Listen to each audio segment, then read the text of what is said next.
Hi, my name's Trev Hutchings and this is the Vortex Wireless 2.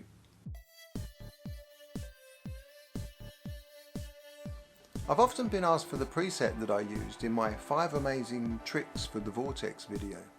So if you're one of those people who have been asking, or you just want an example of a preset that you can download, click on the link that's in the description for this video and you can download a copy of that preset from my website.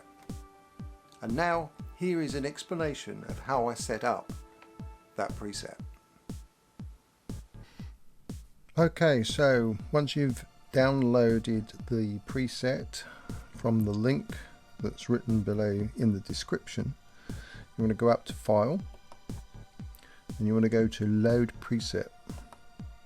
Then find where you've put this preset. It's called iBand UK PE3. Click on that and then click on Open. And now you've got the preset loaded into the Vortex preset editor. Now for the first of my tricks, the first trick was an extra fader. So what we did here is went to faders, and fader 1 has been set to channel 1. And I've used CC11 for the fader. You could use 7 instead of 11, but technically you're supposed to use 11. So, but both of them do the same thing, they control the volume. I've set the minimum to 0, maximum to 127, so that will take at 0 there'll be no sound at all, and at 127 that's as loud as it can get. And on fader 2 I've set that to channel 2, and once again the CC is 11, the minimum 0, maximum 127. Now then I've gone to pitch wheel, volume and sustain, that tab here. And you'll notice here under volume slider that's set to channel 1, and the CC this time has been set to 73. Now on a Roland Juno DI, 73 controls attack, and I've set the minimum to 64 and the maximum to 127. Now the reason I've set the minimum to 64 is because 64 is the standard point where a Roland sets the level for attack, and that then sets up the extra fader. So now you've got the volume controlling attack for channel 1, and you've got fader 1 and fader 2 controlling the volume for channel 1 and 2. The next trick I had was loads of sounds, so for that went to pads, and I'm going to move down here to this end here, to this arrow here, clicking on this arrow, and we've now got pads 5, 6, 7 and 8. And under the MIDI section they've all been set to program change. Pads 5, 6 and 7 have been set to channel 1. Pad 8 has been set to channel 2. And the program number for each one of these is set for the particular sounds that you'll hear in the amazing trick video from the Roland Juno DI. And the LSB and MSB. Now LSB and MSB don't in themselves have anything to do with banks, but when it comes to program change they're used to set the banks. And here these numbers that I've put in here are all ones that are related to the Roland Juno DI. So this means that I've now got pads 5, 6 and 7 set up to change sounds for channel 1, and pad 8 to set the sound for channel 2. The other thing I'll quickly mention here is if you click on the colours, is that you'll notice I've set the pad colour to orange, pad colour 1 to orange for the first 3 pads, and to yellow for the last pad. So when I'm using the Vortex, I can see that the orange pads change the sound for channel 1, and the yellow pad changes the sound for channel 2. I've left pad 4 to red on all those, and I haven't changed colours 2 or 3 because when the pads are set to program change, they don't use pad color 2 or pad color 3. Now for my third trick was the sound effects. That was done. So now back on pads again, but now I'm going to go back to the first 4 pads.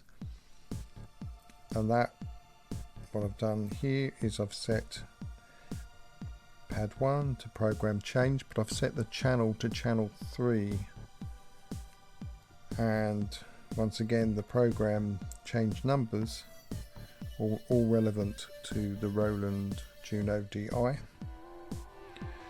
And on pad 2, it's been set to note, channel 3 again, so it is the same as pad 1. And I've chosen note 38. Note 38 is the 38th note on a keyboard, and the velocity is 0 and the curve is left at 1. You can change the curve to different ones. As I mentioned to someone recently, if you change it to curve 8, that will mean that whenever you press the keys, they will always play the same volume, but I've left it to 1. Once again, I went into the colors and I changed the color for pad 1, pad color 1 to rose, and changed the pad color 1 for pad 2 to white. My fourth trick was the ribbon switch. Now to do this, I've gone into the touch ribbon, so click on this tab here for touch ribbon, and I've made sure that the release mode is set to return. You've got 2 options there, latch or return, and it's been set to return, and it runs off of bank 3.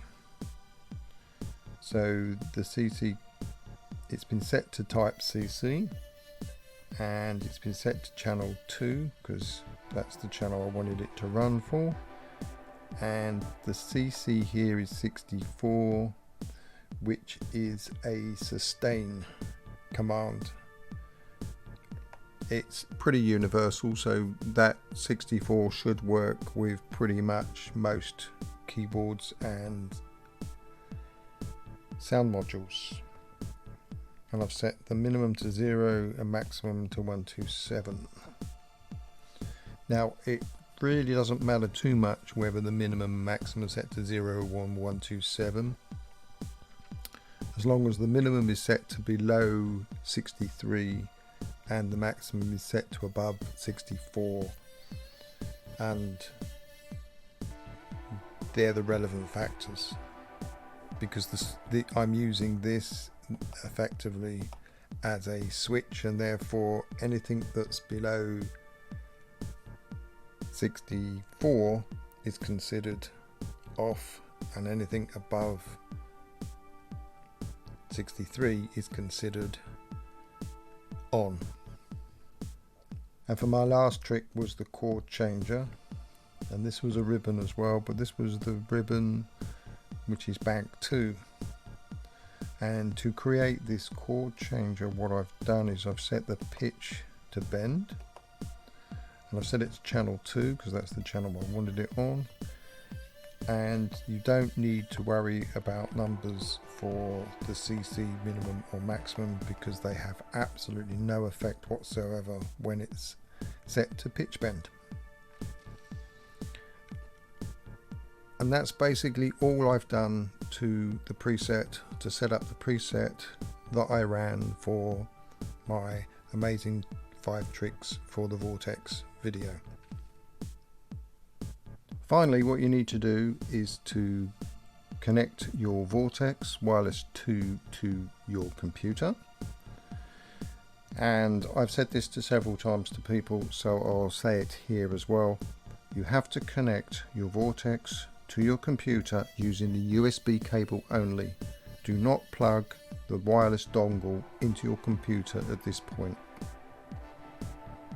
And go up to File and then go to Send Preset. Now you'll get this box up here that allows you to send the preset to your Vortex. Now be very careful here that you pick the right preset that you want to send it to. Any one of the 25 will do. But just don't automatically click on send, otherwise you'll send it to the first preset, and if you've already got something that you've been working on in preset 1, it will be wiped out and there'll be no way of getting it back. So just make sure that you've selected an empty preset or one that you haven't already set up, and then you can press on send. If you've enjoyed this video, do give us a thumbs up and click on that subscribe button. Cheers.